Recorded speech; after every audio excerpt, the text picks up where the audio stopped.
Hello, everyone. Welcome to another edition of Awesome Walkers. We have today a very special guest, all the way from the US, someone who was a world champion of public speaking back in 2005. Someone who speaks to make a difference. Let's put our hands together and welcome Lance Miller. Thank you, Samir. It's good to be with you. Good to be with you. I mean, you have had those kind of openings so many times, I guess, since 2005, right? I have, and but what's interesting is a lot of people think a couple things. First of all, they went 2005. I had people send me emails who goes, "What was your inspiration to compete in the World Championship in 2005?" And I said, "Inspiration in 2005. I started competing in 1993. It wasn't just something I went out and did. It was something I worked on quite a bit, and I had a long journey for me to win the World Championship. A lot of people do it in the first 2-3 years of speaking, but that wasn't my case. So." And do you wish you won it earlier or later was good? It's interesting. I was just talking to someone yesterday on the phone, and we were talking about where we were in our lives and the mistakes we'd made and the financial devastation we'd endured and all the problems in business. And we said, I would never go back and change any of it because those are the ingredients of the cake I am today, and I'm so happy with who I am. I learned so much about myself, and I lost speech contest so many ways that I can look at speeches now and see exactly what's going on because I had made all those mistakes. And there's a lot of people that I think in the speaking industry, if we want to talk about that, they have a very dynamic personality, and they come out and they sort of wow the stage and they wow the audience, but they don't really know what they're doing. And I had to connect those dots to really make that happen in the competition. It was interesting. If I wasn't speaking in a competition, I would be great. In the competition, I would just like, oh, it's a competition. I'd sort of freeze up. But I would never go back. I learned so much by losing. And one of the big things I learned was learning how to lose. And that's not something we really learn in life a lot. Losing is something that you sort of are, I guess punished for, or you didn't win, you were supposed to do better. And I beat myself up a lot when I lost. And it really changed my whole viewpoint on living life. And there's a cowboy philosophy I sort of have on that. And there's this cowboy, I heard this speaker and he was talking about cowboy philosophies. And one of them is good judgment comes from experience. And a lot of experience comes from bad judgment. And that's pretty much how I live my life today. When things get messed up, I go, hey, great. I have more experience than I did a minute ago. True. I always say this. When we fail at something, it doesn't mean we are a failure. It's just that we failed at something, right? It doesn't mean we are a failure. It's easy to say, but Yeah. through our lives, I don't care. In families, at least in my family, it's like there were expectations, and when you weren't meeting those expectations, you weren't being what you were supposed to be. And in school, there were tests, and there were kids that were making it, and the kids that weren't. And there was a viewpoint of intelligence and being right, and others were wrong because you weren't scoring as well. And school's a horrible environment for kids to grow up in. It's one of the worst environments you could put kids into, most schools, because they make you sit there and learn things other people figured out, and you're not out figuring things out for yourself.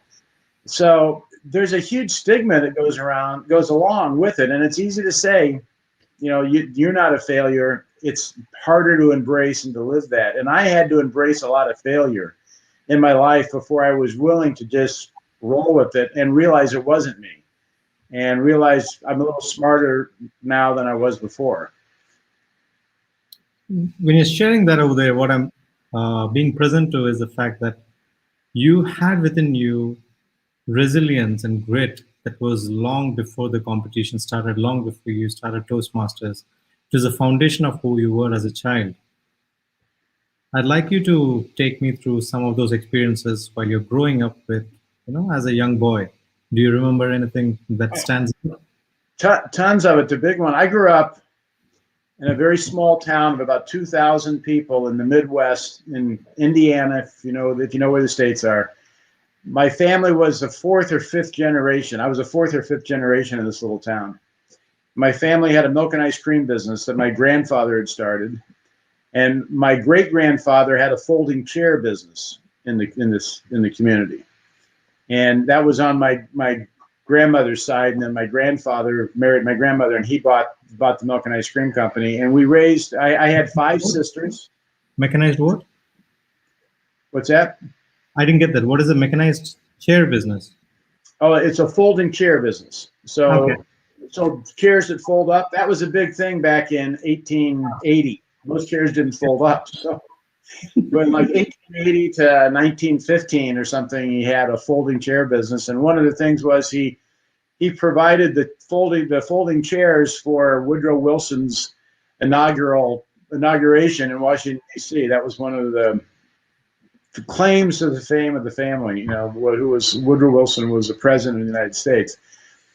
But I was in a relatively large family, 6 kids. I was the only boy, or as I like to say it, I was in a family. There were 6 kids in the family. They were all boys except 5 of them. So that's usually the way I introduce it in speaking. You know, so it was an interesting way to grow up. But my father was very hardworking. We were in a very hardworking environment. But my dad wanted to make sure that as kids we were working, we were productive. And he built a barn and we raised horses. And it wasn't later in life that I realized, he goes, nah, I just did that so that you kids would have something to do. He wanted us to have the experience of taking care of animals and stuff. So I grew up, you know, handling animals all the time. But one of the things is when you have horses, you've got to shovel the manure out of the barn all the time. And being the only boy, there were a lot of times I was up there on a Saturday by myself, you know, and I would spend the whole Saturday. But when you're 14 years old or 13, I got to drive a tractor and I got to learn how to back the manure spreader into the barn, and I got to do all those things. But the speaking thing is funny because I'm up there and our barn is sort of on this hill looking over these rolling hills of corn and woods and, you know, forests and stuff. And I'd be stepping out looking, and I would think, I have a message for the world. And then I would look at the barn full of horse manure and I would go, are you stupid? Look at you. You're shoveling manure. Get back in there and shovel. Okay. And so I would sort of invalidate. Oh, no. Who do you think you are? You're in Indiana shoveling manure. You don't have a message for the world. But I can remember at a young age feeling that way. But whenever I had an opportunity to speak or to lead, I would always sort of gravitate towards that through school. And I was in Boy Scouts, and I was always very interested in adventure activities. And I talked my parents when I was 14 to send me out to a leadership and mountaineering school in Colorado. So I spent 5 weeks learning how to raft rivers and climb rock faces and arrest myself sliding down snowfields so I didn't careen into the rocks at the bottom of the field. And then we had to do a 10-day hike by ourselves through the Rockies. At the end of that, I came back and I didn't understand the leadership components on it until I got back, and I realized my viewpoint now was different than my classmates, because I'd been through so many challenging things that summer that normal things that would stop them weren't stopping me anymore because my viewpoint was different. But it was a reach into life. The other thing was I've always had a viewpoint that we can get along and we need to be coordinated and we need to be uplifted. We do better when we have we'll call it high morale, or we do better with positive emotions than we do with negative emotions. And there are so many people that try to run businesses or run groups or control people by oppressing them and feeling that they need to beat them to get them to do better, either verbally or sometimes physically. But I never responded well to those things, and I always wanted everybody on the same page and the same team. With that childhood experience, some other stuff that happened from the age of probably 13, I was putting crews together to unload trucks almost every weekend. My dad would always have some truck that had milk cartons on it, or egg cartons, or paper bags. I mean, I unloaded everything. And he would, you know, sometimes it was Friday night, but a lot of times it was 6 o'clock Saturday morning. He goes, get out of bed, get 3 of your buddies down here. You got to go to work. And at 6:30 in the morning, the last thing I wanted to do is call my classmates and say, I begged them to come to work. But I started running groups, running teams. And a lot of the leadership experience I've gained in business started with learning how to unload trucks and getting people to work in unison and keeping the morale high, keeping it fun. and keeping everybody on, working together. Just those simple little things in life. And there was so much of a foundation I had, but I was always, because I was the son of the owner of the business, I was always thrust into those positions where I had to figure something out. And the employees, most of them weren't going to lead me so much because I was the boss's son. They were afraid to talk to me, so I would have to figure out how to work with them. And it was also fun, Samir, because I worked with a lot of uneducated, what we call in the U.S. blue collar, which means people that work with their hands, versus white collar, which are executives. I worked with some really uneducated, and I mean, it wasn't they weren't smart. They just didn't have an education. Their English wasn't good English, but I rubbed shoulders with a lot of just working people throughout my whole life. And then I would be off with presidents of companies with my dad, and it was this huge spectrum of people. So I was really comfortable with all sorts of different people in my life on that. But yeah, from those times, I didn't really know what, I would say I had the urge to go out and speak. I had the urge to lead. I didn't know really where to go and where to lead, but I had the drive to do it.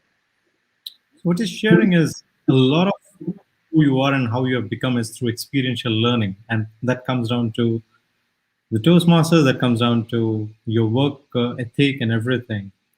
Would you say your childhood, because in those moments when you're going through those tough times or challenging times, or when your friends are having fun and going out and having parties, you're sitting and shoving the manure out, and you're doing all those work. What was the little voice inside you telling yourself? I know you would say, I have a message to give to the world, etc. But as a child, were you a happy child, or were you a child that was feeling at that point of time frustrated? No, That I had a great childhood. And I really credit my parents. We were productive. And one of the things that I see that happens with kids is we don't let them work until they're 18. And when I was 10, 11 years old, I was hungry to work. I was hungry to earn money. The idea of earning money was really exciting. And I started dipping ice cream in our ice cream store, and I could barely see over the counter. And I remember my right arm would hurt so bad after a Sunday because it was so busy, and I'd be dipping ice cream all day. But I was earning like 90 cents an hour, but it was like, as a kid, I could earn money. And we had a very structured family. We sat down and had a meal every night, and we sat together and we held hands and we said a prayer. And my parents were very structured that way. So we had a summer home in Michigan on Lake Michigan. And so in the summers we'd be up there, and we had kids from all over, from Chicago and Detroit and all over the world. So we weren't just in this little town all the time. The summer home was one of our favorite places to go. And that was a huge stretch for my father and my mother to get that home. But it turned out to be just an incredible experience. But no, I had a very productive, very happy childhood. It was challenging with 5 sisters. I'll just let you know. I was an anomaly. And one of the reasons I say I speak today was for the first 18 years of my life, I was told to shut up in Harmony, because it was like, oh, Lance, shut up, right? Because they did not understand what a boy was. And it wasn't until my second youngest sister had 3 boys, and we were at Christmas one time, and she goes, I finally understand you. I didn't understand you until I had 3 boys. They run around in their underwear, jumping on each other, and stuff. And she goes, now I understand you were normal. they ganged up against you. Well, we had a very loving relationship, but I was the brother, right? And I was especially my younger sister's eyes. My 2 older sisters were very competitive, and they fought quite a bit. And the 4 younger of us just sort of went off and had fun because my 2 older sisters were keeping my parents occupied all the time. I had a blast with my younger sisters, but they considered me sort of invincible, and they didn't realize. I mean, they'd all start pushing and trying to pull my chest hairs out and things like that. And then I wrestled, and so I would be able to take their arms and straighten and push them away, and then they would get mad that I hurt them. And I'm going, I'm not trying to hurt you. I'm just trying to get you away from me. But it was unfortunate because as we grew older, we sort of grown apart. But we had a great childhood growing up together, and a lot of fun, and a very structured family that I had with that. I would say that in those formative years, I think my parents did a wonderful job. The place my parents had a hard time with was actually letting go when you were ready to go off on your own, because they still wanted to say, this is what you need to do, and you're not meeting the grade. And they had their vision of what you needed to do, and I had a different vision of what I wanted to do. And I went into my family business. My degree in university is food systems, economics, and management. So it's understanding food systems. And I used to pick up milk on the farm. I'd bring it in. I'd work in the plant. We'd bottle it. We'd make ice cream. I'd load trucks out. I'd drive the trucks out to hospitals and schools and homes and supermarkets. And I could do understood the whole system. And it was a business education really geared for the food industry. But after 4 years and working with my father, my father was not going to, he bought two brothers out of the business, bought his father out of the business. The last thing he wanted was a son coming along saying, I got an idea, let's do this. He didn't want any family members telling him what to do. So after 4 years, my whole life plan was I grew up in the business. I was going to be in the family business. And at 26 years old, I got up one morning and looked in the mirror and I just said, you're dying here. You're dying emotionally. You're dying spiritually. You don't have your life. And I made that was the hardest decision I ever made in my life, was to leave my family business.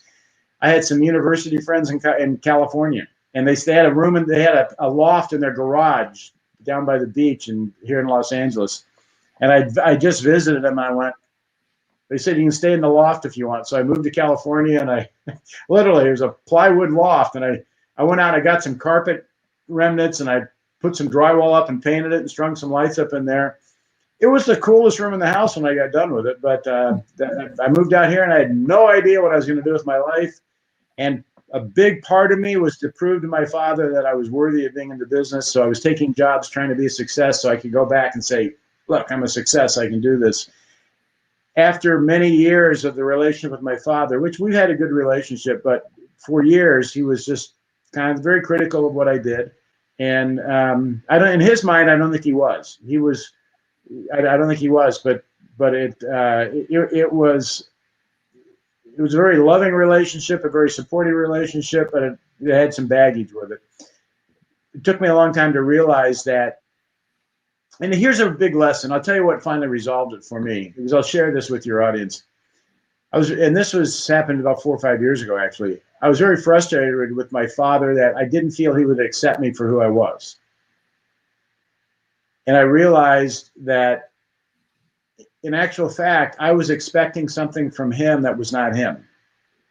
And it was me who was not accepting him for who he was.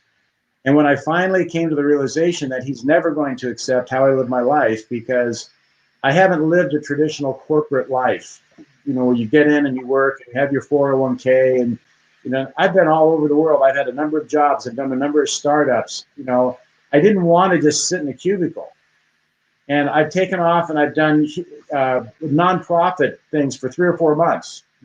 For 7 years, I ran international marathons through over 17 countries promoting the Universal Declaration of Human Rights. And I would plan those marathons out. I never got paid for that, but it was the biggest adventure I was ever on. And he's seeing me not earn money and that he thought I should be earning and stuff. But I'm going, I'm happy. I'm excited. There's this is an adventure I can go on. What do you mean? I don't want to sit there and earn money. I can go on an adventure. I can go climb a mountain. Why would I want to earn money? But when I finally realized that it was me that was not accepting him for who he was, that is what finally just chilled out my whole relationship. And my dad's 90 now. And so lost my mom about 5 years ago. And we have a great relationship. And it just took the edge off. And I just share that with people that I really feel, and that's part of my philosophy too. If there's something about somebody you don't like, or so, it's usually something I found that it's reflecting in me that I don't like about myself. And so I would always be willing to look at my actions, look what was going on. I wish I would have had that realization about my dad 30 years earlier, because it would have just made it that much more enjoyable. But we've had a good life, and we've had a lot of fun times and stuff, with some tough conversations in the middle of it. It's very common, I believe, with most parents. Are you a parent today? You have kids? I didn't have any children of my own. and I got married later. And my wife had to nail both my feet to the floor to get me to stand there and get married.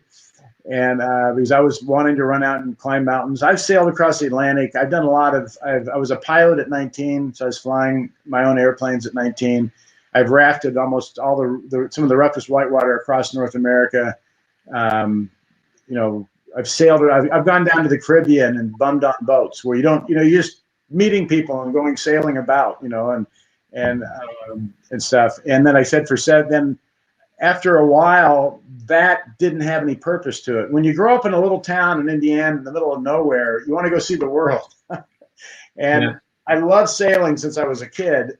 And the idea of being able to go sail on big, you know, 50, 60-foot sailboats was just, oh my gosh, look at this opportunity.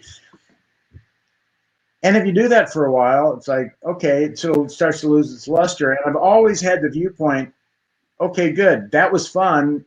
Now let's go to something else, because that doesn't, the fun's worn off that. And I still enjoy it, but it doesn't have the, you know, the thrill to it. And so what I really realized was that adventure without purpose really is almost meaningless. You can go climb a mountain, but why did you climb it? The same thing happened. I scuba dive. So I used to sail. I belonged to a sailing club here in Los Angeles, and there's an island off of Los Angeles called Catalina. It's about 26 miles off. Friday night, we'd pack up, we'd go over, we'd pick up, you know, we'd anchor, get up the next morning, do 2 scuba dives, go down to a little town on the end of the island, and go in and have dinner, and, you know, have more beer than we should have, and a few things. Get up the next morning, Sunday morning, do another dive, sail back, and then get off the boat. And I used to go to work and go, oh, I'm glad the week's here, because my weekends were so crazy, right? But I did so many dives over at Catalina, and after a while I went, I don't want to go down and look at another kelp bed or just go down and look at stuff. If there's not a purpose for going scuba diving, I don't have to do that now. I've done enough of it. If I have to go rescue something, or I have to find something, or we have to salvage something, or there's a purpose to go down there, great, I can go do it. But I don't want to go down and just look at fish. You know, I've seen enough fish right now, so I stopped that. Now, when I travel around the world, and in your area, I've scuba dived the Red Sea, and that's fun to go someplace. I was in Saudi, and I told somebody I scuba dived, and his assistant was an instructor, so they took me out, and we got to go do a dive in the Red Sea. And I was in Australia, and I did the Great Barrier Reef, and I was in the Cayman Islands in the Caribbean, and I went, I'll go dive when I'm in some exotic place, but I don't just want to run out and dive every weekend. And so purpose became a really big part of my life, and trying to figure out where was that purpose, because I think purpose is what drives us. Purpose is the why in our life. And I loved adventure, but after a while, what happened was, I said, the thrill of adventure started wearing off because there was no purpose to my adventure. And that's when I started focusing. But the important thing was, Samir, I went through that and I did my adventures because I had a purpose for adventure. But when I no longer had the purpose for adventure, I was smart enough to go, okay, I got to shift gears and I got to grow a little bit beyond the adventure now. So what is the purpose for adventure? Well, my purpose for adventure was to discover myself, because I have this vision of an envelope that I'm in, right? And I always wanted to push the sides of the envelope. And when you put yourself in very challenging environments, you discover who you are, because you have to come through those environments. And it's unfortunate in the world today. I see so many people that, you know, live on their phone, and they just, you know, that's where their excitement is. How many likes did they get on Facebook? And I'm hardly even active on Facebook. First, I don't like them politically, but I'm not going to go down that road with you today. But so many people are in, what picture did I take? And, you know, it's this electronic medium. And you ask somebody to go build a fire and they don't know how to do it, or, you know, their car doesn't start and they can't get the jumper cables out and jump their car. And for me, I wanted to be able in life to handle what life threw at me. And so by going on these adventures, I would discover skills, or I would discover fortitude. I would discover intention and drive and confidence I didn't have. I went back to that time when I was 14 in Colorado. There were things that just scared the daylights out of me that summer in the mountains, but I learned I could do it. And I learned I was a lot stronger and more able than I thought I was, because most of our barriers are self-imposed. And adventure forced me to confront my fears, forced me to confront my barriers. And after a while, you should have got excited when you were scared because you knew you could get through it. The same thing happens, you go into business and you got to go call in a customer and the guy's a jerk. I wanted to be able to walk in and handle that person and talk to him and have the confidence to handle him. Or if I had to lead a group of employees, I wanted to have the confidence to stand up and connect with those people. And that's what adventure gave me, it gave me the confidence that I was able. Okay, so that's how you're translating the experience of whatever you're doing into your work life. Yeah, and quite honestly, I was very successful at adventure. I was not as successful in business, but I was really successful at adventure. And I kept going, if I could just figure out a way to make money doing adventures, I'd be wealthy. And I started, but what I realized was that I started, and it was when I was doing these international human rights runs, because now I had to bring them both together. I had an adventure. We ran about 100K a day, 100 kilometers a day, had a team of about 10 runners. But we had to hit public relation events in communities, and we had to be in town centers at a certain time, and I had to speak. And we had to come running in with our flags and our torch that we were carrying. And there was the business of what we had to do, plus there was the adventure of it. And I started to put the leadership skills that I was applying and very successful with in adventure, and I started to apply those into business. And now that I started to realize the essence of leadership and what it really means, and it's tied directly to what I learned from my adventure activities. And with that, I've done five or six, it depends how you want to categorize them, new product launches or new business startups. They weren't my businesses, but I was hired as one of the key executives in a startup. I've done probably 6 business turnarounds where we had to turn the business around because it was failing. And I didn't usually go in trying to turn the business around. I went to work for someone and then the economy shifted or technology changed or something happened and we had to figure out how to keep the business alive. It was that adventure activity that allowed me to really, I just looked at it as the same way as that you're sailing across the Atlantic and you got hit by a big storm and you got to go up and pull the sails down. You didn't want to do it and you didn't want to get washed overboard, but you had to go up and do it or you weren't going to survive. And because I'd been through those things, I looked at my business activities and that was the adventure. And that also tied into why I didn't want to sit in a cubicle. I didn't want to sit. So I don't do well in that type of an environment. I do well in a startup. I do well in a business that's struggling because that's an adventure to turn that around. And when I realized that about myself, I quit beating myself up on the fact that I had friends that had stayed with a business for 10 or 15 years, or they'd stayed in a specific industry and they had a very strong career path. But I wouldn't, even if I'd done that, I wouldn't have stayed because I would have been bored in that industry. That was never my purpose in life. So when you're sharing this, you just touched upon something a little earlier where you said it was to discover myself. And I work a lot with children and young adults and parents, and you said all this adventure and everything that you're doing was helping you discover yourself and find yourself, and and it's very ambiguous sometimes, right? Because people don't understand, when have you found yourself? What is the meaning of, yes, you're looking to find yourself, but when do you know that you have found yourself, and how do you take that experience and then translate it into something meaningful? So in your opinion, what is the definition of finding yourself, number one, and number two, how do you take that information, knowledge, or wisdom and then use that as a weapon or, put it into Well, it's interesting. I'll also say my path to the World Championship was more a path of self-discovery and self-realization than it was about a path of speaking. I could speak well. I just was trying to figure out what was my message, what were my messages. And through that process, I got to sort of a center core that I could speak from. Whereas before I go back to what we were talking about. When we're kids, And if you have kids, you know, they're excited and they'll say things that they shouldn't say and do things that you think they shouldn't do. Their creativity is phenomenal. But what happens is the big people, the parents, the teachers, will say, no, be quiet, sit there, be quiet. That's not how you're supposed to act. And because we're big, we can inflict either painful emotion or physical pain, depending on how you raise your kids. But just by being stern with them, it's physical. It's emotional pain because you're stern. No, you're not. You know, you talk harsh to them and it makes them pull in.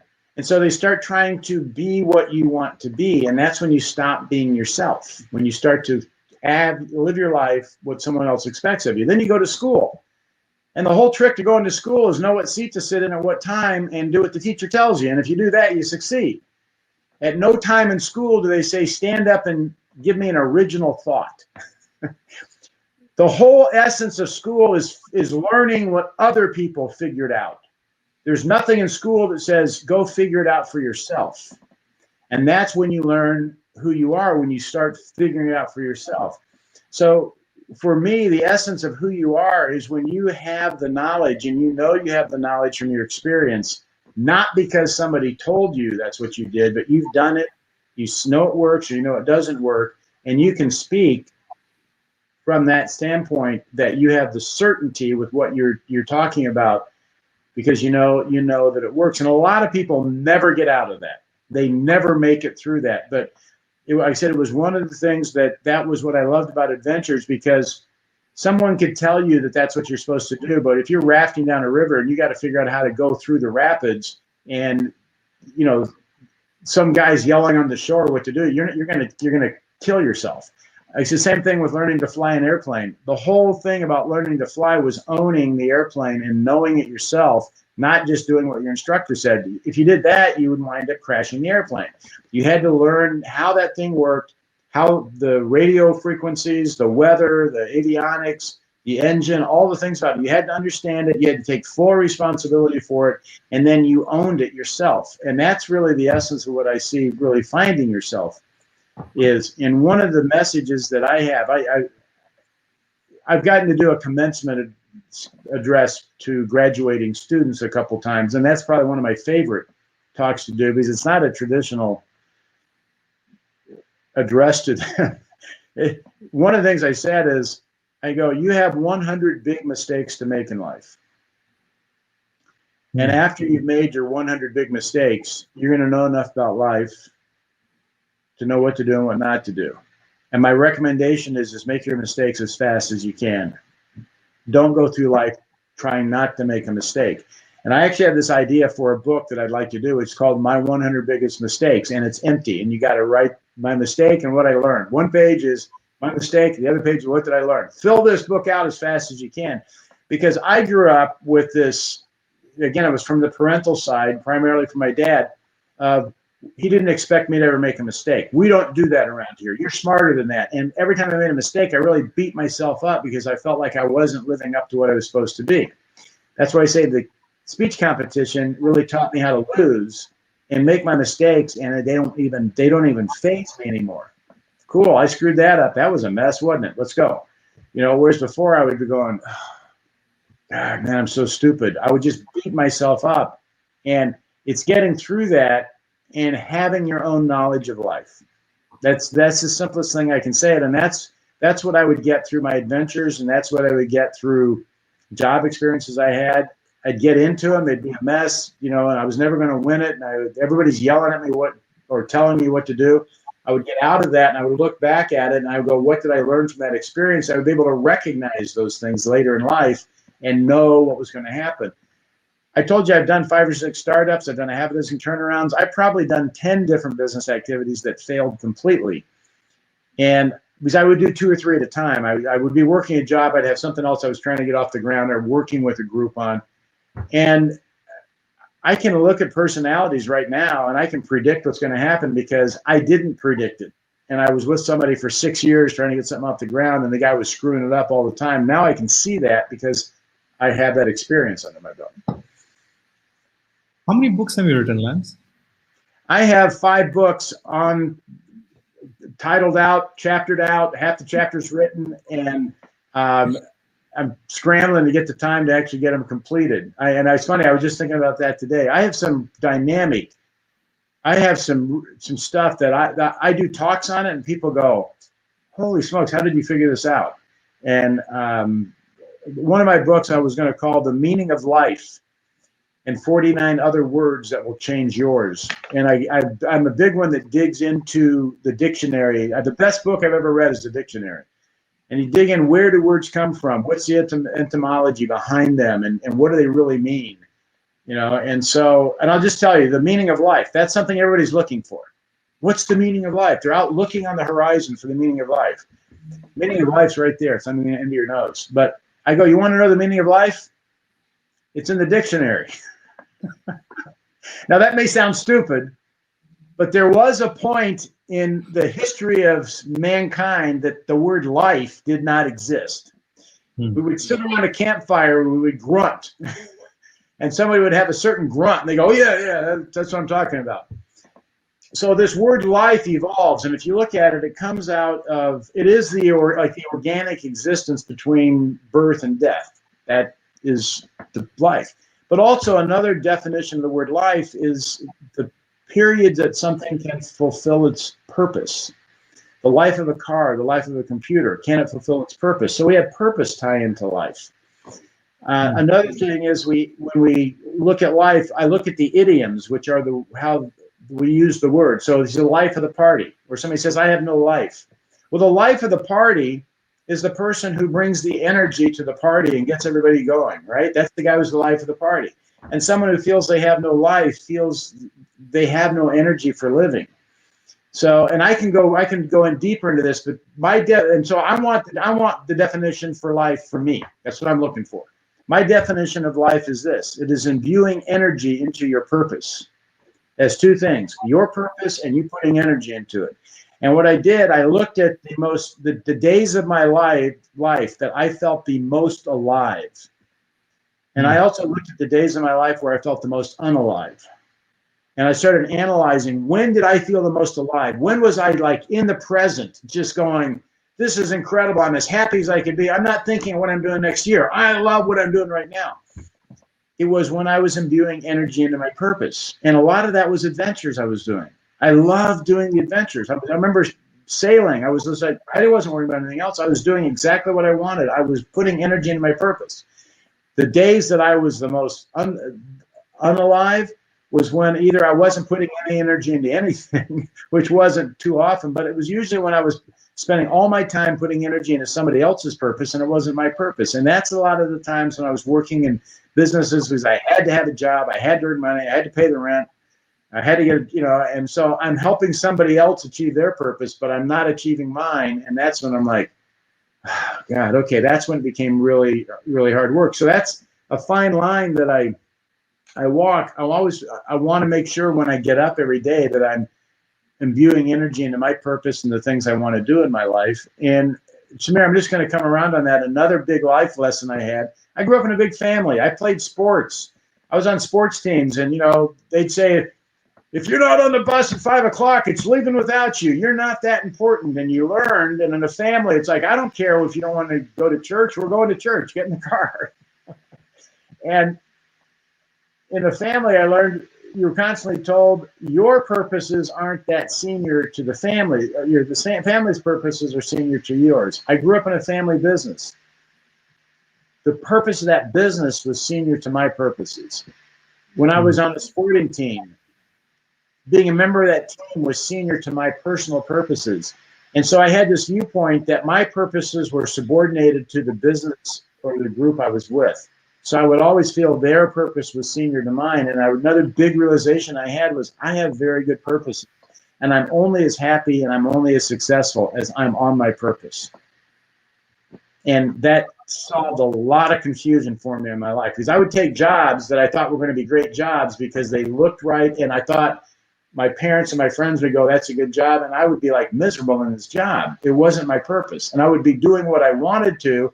And my friends and my parents are telling me, what are you doing with your life? And I go, I'm as happy as I can be because I'm on my purpose. And look, it's easy to look back after 6 decades of life and go, I figured that out. I wish I would have figured that out when I was 20. No, I don't know if you're a mind reader, but when I ask you a question, you seem to already know what my next question is, and you already incorporated it into your. Yes, I'm a mind reader, just so you know. And Here's yes, the question that I yes, have. no, sometimes, almost I did that. But go ahead. What's your fifth question now? No, this is the question that we have from one of the audience over here. I'm going to put it up there. It's from Hayati. She says, and this is, by the way, for anyone who's listening out there, if you have any questions, you can put it in the YouTube comments and we'll get it. Do you think we ever stop finding ourselves? For me, finding is learning about ourselves, and should we stop learning? As soon as you do, you die. It's that simple. So yeah, there's a point you do, and it's called death. But no, it's an ever growing. First of all, I don't believe in a lot of this. We have a lot of science now that's trying to look at who we are, and they're looking at brain cells. We're not a brain. Our brain doesn't think any more than our kidneys kids or our liver lives or our I have another organ, I can't remember what it is. Our brain's an organ, and there's a whether we call it spiritual, there's a life energy to us that is us. And the simplicity is, if you've ever seen a dead body, what's the most apparent thing about a dead body? Nobody's there. The life energy is gone. And I have a very spiritual viewpoint on life, and I have a very focused spiritual. I don't want to get into that because that's a whole other line, but I have a very spiritual aspect, because we are spiritual entities. In the same way we're not cars, there's a driver that drives the car.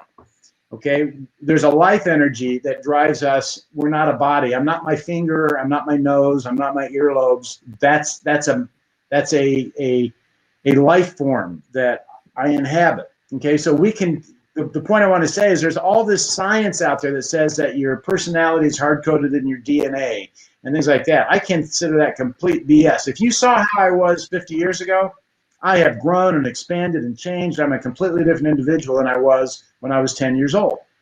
And so the other thing is, when I cut my fingernails or I lose 50 pounds, I've never lost 50 pounds. I lost 30 once, okay?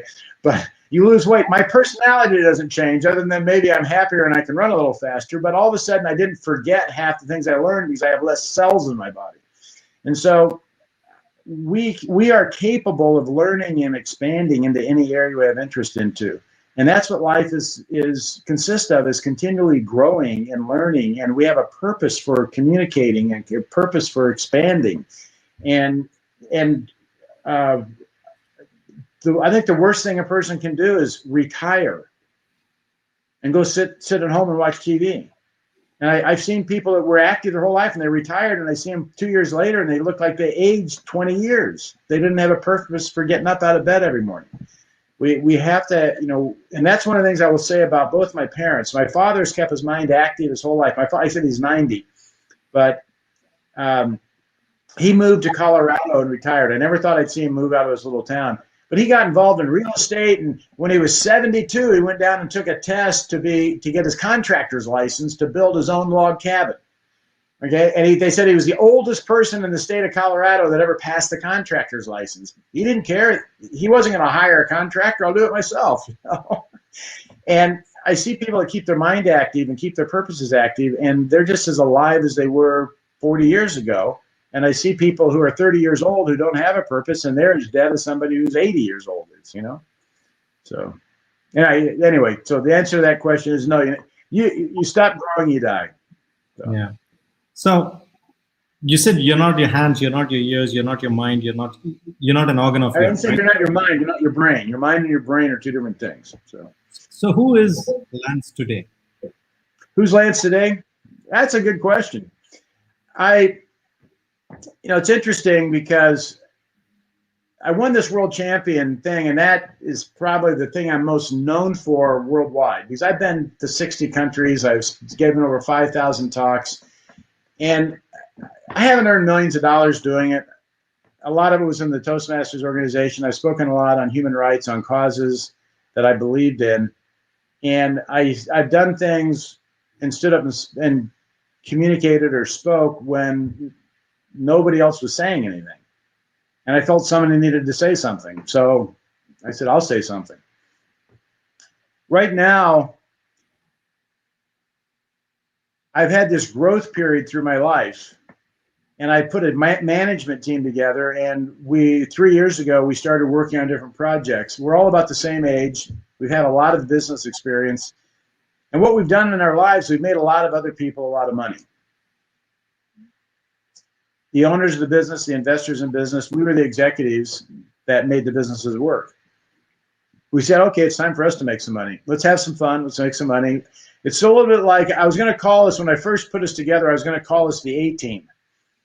You know, like George Papard smoking a cigar.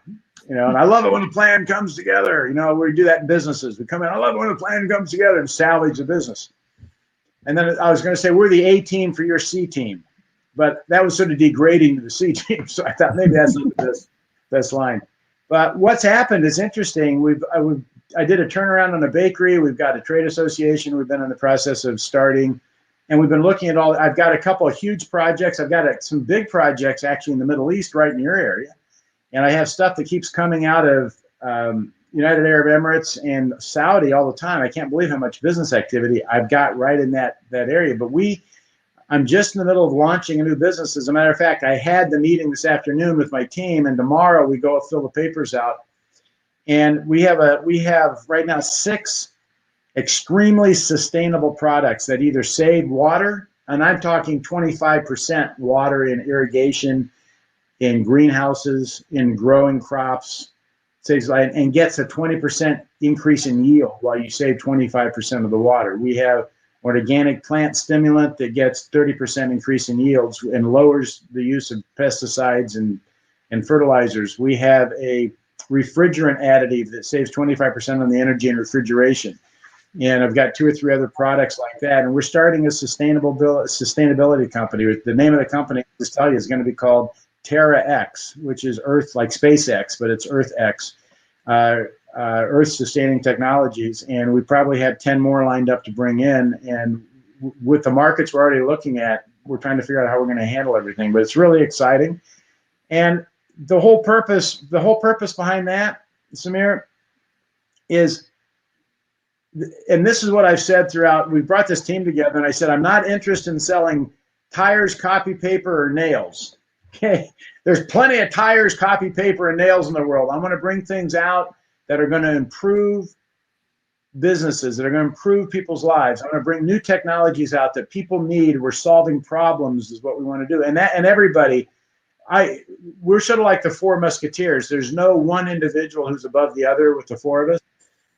And we all have a phenomenal united viewpoint on what we're doing. But I have a way of communicating things because that's what I do. So when I say people come in and we have an opportunity to go help a company that makes shower handles or something, and that's actually a true story. I'm not interested in doing shower handles unless it's a new shower handle that's unlike anything in the market, and it improves shower handles to the next generation. Then I'm interested in doing it. And with that, it's really brought a whole new aspect to life. And I want to let you know the last 3 years have been extremely challenging because I'm not looking for a job. That's not what I'm interested in. I'm looking for a game. That's the difference. And I think a lot of people, there's this whole thing in life about get a good job. What's that mean? That means sit down and imbue your energy into somebody else's purpose. I want a game. And we got a great game that we're starting now. And then what it does, it dovetails into my speaking, because as I bring new technologies out with my new business, it's a whole aspect that brings new stories, new examples out to the speaking stage for corporate speaking, and how do you actually change industries? How do you actually go out there and do that? So everything in my life is finally, I've had all these sort of loose ends in the last 7-8 years. Everything's just come together where it's all dovetailing together. I get up every day. My life's an adventure. I have new technologies. I now have a great line to have the financial, flow and wherewithal that I want to create. Not there yet, but it's totally in view. And it's fun. And I said again, I'll just tell your audience, I wanted to do this back when I was in my mid-20s, but I had personal considerations. I had personal viewpoints. I had personal barriers that I had to come through before I was in a position to do it. I was stopping myself. I never wanted to admit that. I always wanted to blame somebody else on why I was not succeeding and achieving what I wanted. I had to grow through and discover those barriers. And the way I did it was by just putting myself into some really crazy situations that stressed the crap out of me, but I discovered who I was in the process of it. And a lot of those were turnarounds in startups because you don't have an existing business that's flowing and you can come in and sort of ride the current. You got to make it happen every day, and you discover your strengths and you discover your weaknesses. So what they say is when you have to become a change maker, you got to change the game, right? So yeah. that's exactly what you're advocating. I love You know, that. well, for me, I have this thing in my leadership training. I go, all the leadership comes down to this stuff. It comes down to this: when your back's against the wall and all is lost and there's no hope, you have to decide at that moment whether you're going to succumb or you're going to survive. And I've been there with my back against the wall, and you're going, and then I go, I'm getting out of this. And then all of a sudden you kind of start coming up with solutions. And, you know, I'm not going to die. I'm not going to succumb to this and just let this thing roll over me. And a lot of life comes down to that. But a lot of people, there's a lot of people that never step out of their comfort zone. They always want to stay, make sure they got their check coming in. And if that's what they want, that's fine. That was not me. Yeah. There's quite a few things that I resonate with you really because when you look at people who have gone through challenging lifetime through their life, it's because of things that have happened in their younger years, right? And that's one of the reasons why I work a lot with children, so that their mindset, right, from a very, very young age, is able to cope with these kind of thought processes. Uh, there's an interesting thing. How do you write an interesting book? Have you heard this? How do you write an interesting book? No, tell me. Live an interesting life. Yeah. No, it's interesting because I did a whole thing about people will call me. They go, I don't know what to talk about. I got to do a speech, and I don't know where to find my speeches. And I said, if you don't feel you have anything to talk about, go bungee jumping. You'll have something to talk about. Okay.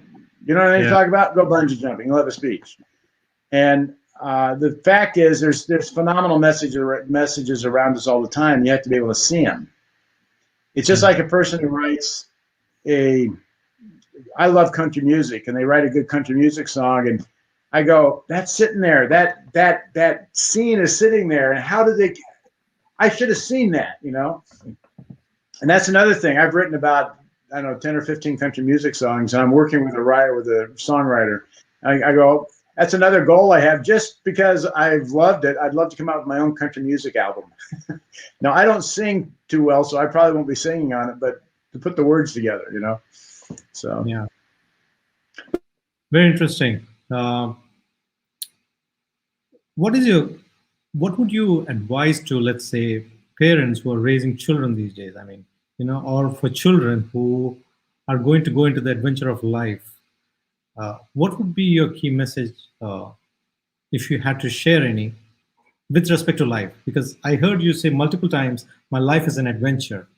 And what would be your message to those children or parents? Okay, I think you're stuck. You're frozen.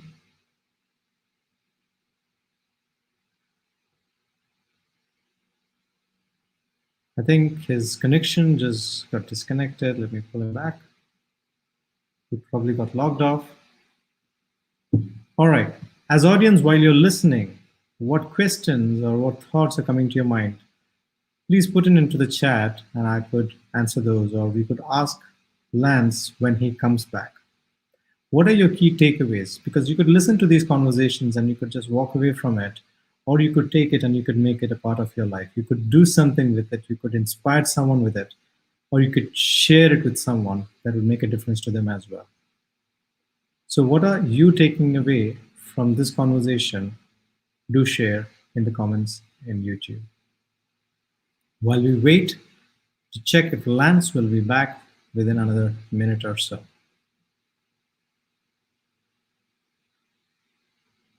Pankaj Shah says, that this was a great learning about making 100 mistakes. It's true. The faster you can make mistakes in life, the faster you will learn. For instance, myself in my journey of public speaking, one of the most inspiring things that I've come across is this fact of going up on stage, putting yourself in a difficult position, and then growing from there. So, what are you challenging yourself with? What are you challenging your comfort zone with? And what are you trying to do to grow faster into the life that you deserve?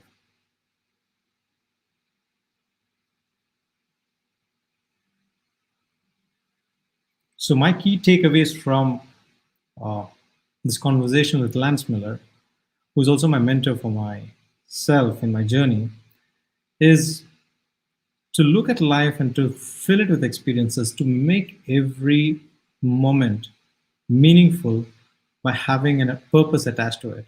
If you do not have a purpose attached to it, then you will go through the exercise and you'll feel empty inside. And you have the opportunity to feel otherwise. So to just go through those experiences in a much more meaningful, purposeful way. Lizzie says, life is a game, play it well, win it or lose it, you can always learn.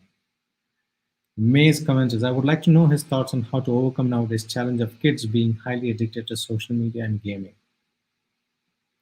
Yes, I would love to know that from him as well. My thoughts are, while we are growing up, we also had games. We also had opportunities to do different things. And I believe it is about exposing our children to different experiences more than anything else. Lance is back, and you have a question over here, Lance. That's okay. Sorry. I've been holding the fort for you here. Hey, we had too much energy flowing through this thing. So, Yeah. So here's a question. May is asking you, I would love to know how to overcome nowadays the challenge of kids being highly addicted to social media and gaming. What would you say? well, I'm a bit old. I'm a bit old school on this stuff, and I go, you got to get kids outside, and you got to get them doing stuff that we did, playing with blocks or digging holes, or throwing balls, and just get them away from their phones. Get them on that.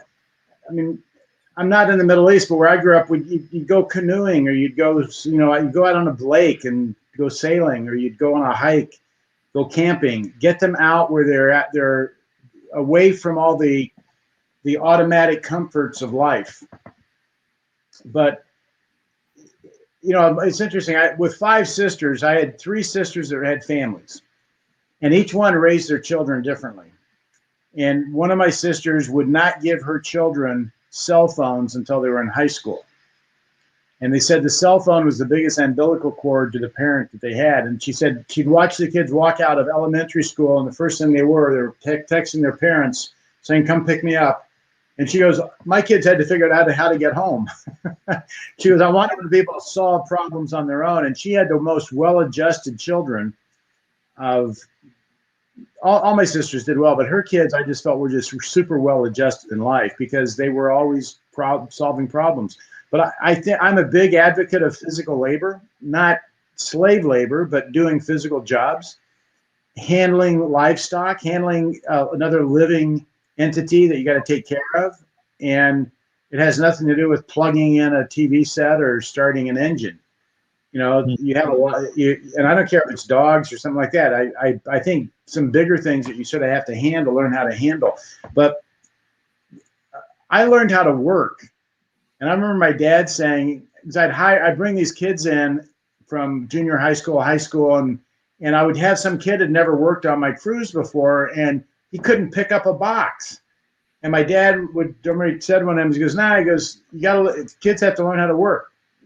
Sometimes they don't know how to actually use their body and stuff. And all I did when I was young, it was like almost every weekend, I was either putting hay in the hay mow, or I was unloading boxes in the warehouses and stuff like that.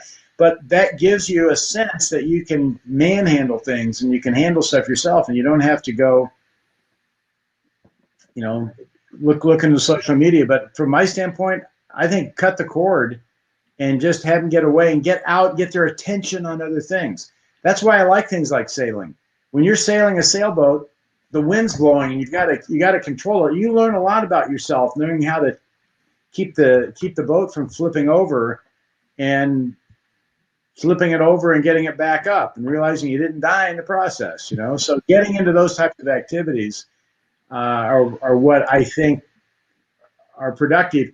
I think sports are good, but sports are usually for an hour or two, and then they're right back onto their phone. I'm going, get them into something that they're off their phone for the day. Yeah. That's Lance's recipe. Yeah. What I would add is, if it reaches the point of addiction, it has to be treated like any other addiction, I think, you know. And if it is just indulgence, then it is okay. So to create a distinction between indulgence and addiction is for the parent to make. And once we can clearly define that, then maybe external help is required. I'm going to come back to this too. Your child has a purpose. Yeah. And a lot of times the parents are imbuing their purpose on the child, and it's creating a huge conflict. And sometimes, see, the child has to discover their purpose. And the purpose, and I read a great book on purpose, Samir. It's called The Dictionary. And purpose comes from a Latin word which means propose, and it's what we propose. And so have your kids decide what they want to do today. If they get up, good. This is your day to decide what you want to do. And if they say, oh, nothing, I just want to watch TV. Nope, you got to go do something today. And you got to plan a family outing. You got to figure out something. If I had a friend of mine, his parents would do a mystery trip. And he said, they go, we're going on a mystery trip, get in the car. And they go, we never knew where we were going. Sometimes it would be out to an orchard to pick apples, or if you go down to the river, or you go to the riverboat or something like that. They never go, so they get in the car and they're always trying to figure out where they're going. Their parents would create these mystery trips. And there's another family, my family, we always had tons of stuff we were doing, and my parents were planning a lot of it, but there was a lot of fun stuff. But have your kids plan something for the family. You got to plan something for the family to do today. What are we going to do? And get them creating their own life versus sitting there just inflowing information on an electronic medium. They've got to figure out, we want to go see a museum, we're going to have lunch here, we're going to go see the sunset here, whatever. Plan the life out. And then if you have different kids, they get their competition going. But it's stuff like that where you actually get them out creating, finding their purpose, discovering their purpose in life, something they want to do other than sit around looking at a phone, a computer, or a television set. Those aren't purposes. You're leading directly into the next question by one of the audience over here. Before, yes, you are. But before that, I'll just share one of the insights that one of the viewers have over here. He says he'll be using the idea of making 100 mistakes, writing them down, and writing down the lessons learned in my life with his son. So I think that's a beautiful exercise to do with your I children. also recommend doing it for yourself. Sit down and start going, what are my biggest mistakes in life? Here's what happened to me. I made the mistakes, but I never wrote down the lessons. Yeah, so he's going to do this for himself, not make his son do the mistakes, I think.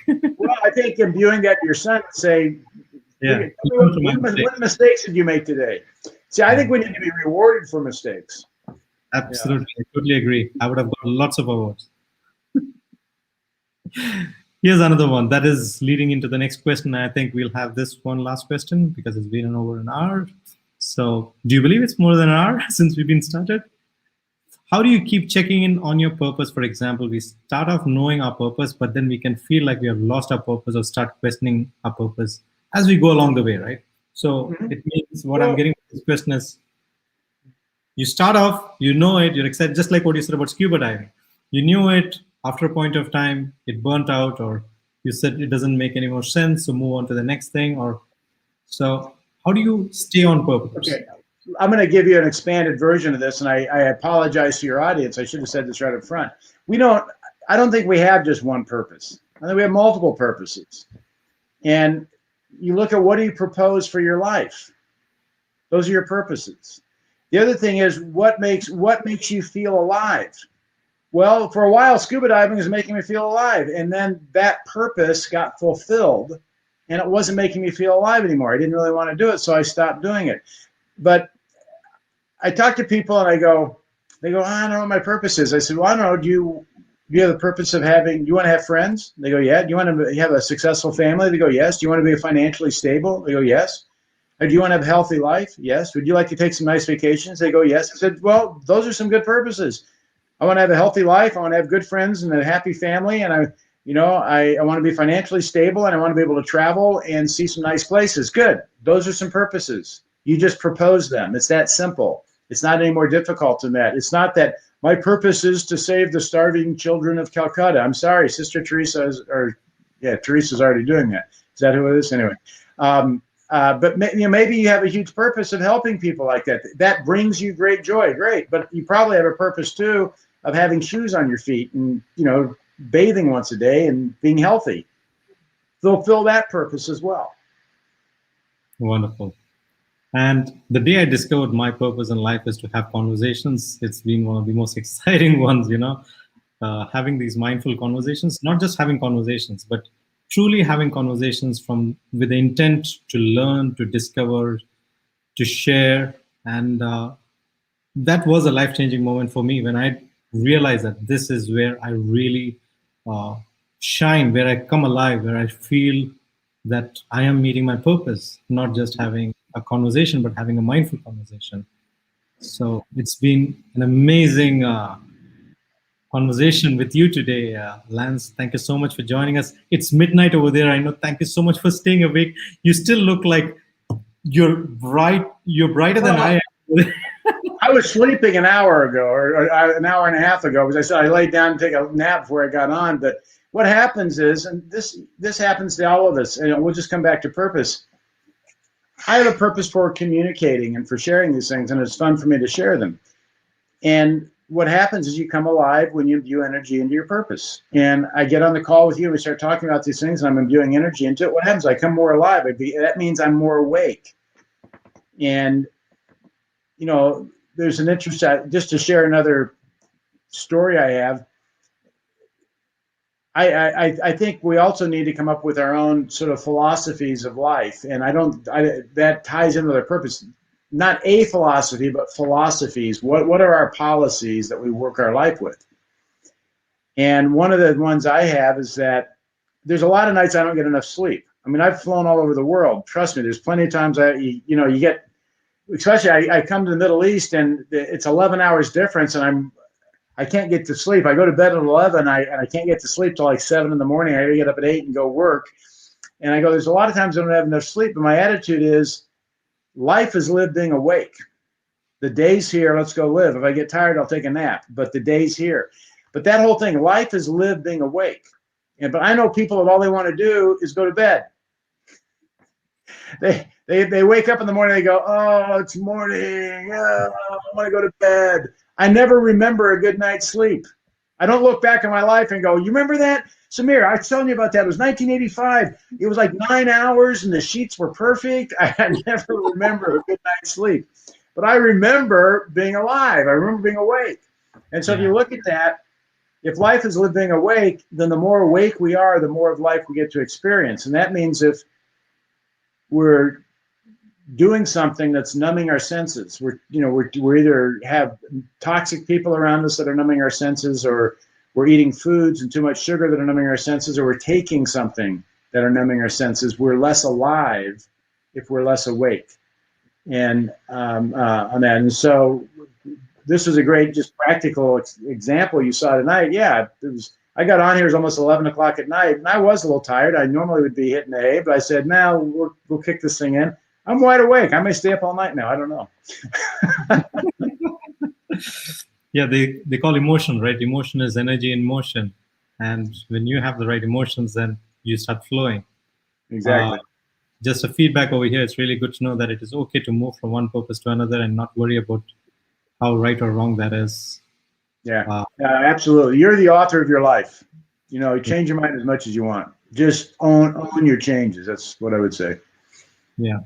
On behalf of Lizzie and everyone else over here, I'd like to say thank you so much, Lance. It's been a pleasure. Lessons, life lessons, sharings. You are a great. Thank you for the opportunity too. This is fun. Yeah, it's fun, really. Thank you so much. Till we, till we connect again. Thank you. You're very welcome. We'll see you soon. Ciao. See you.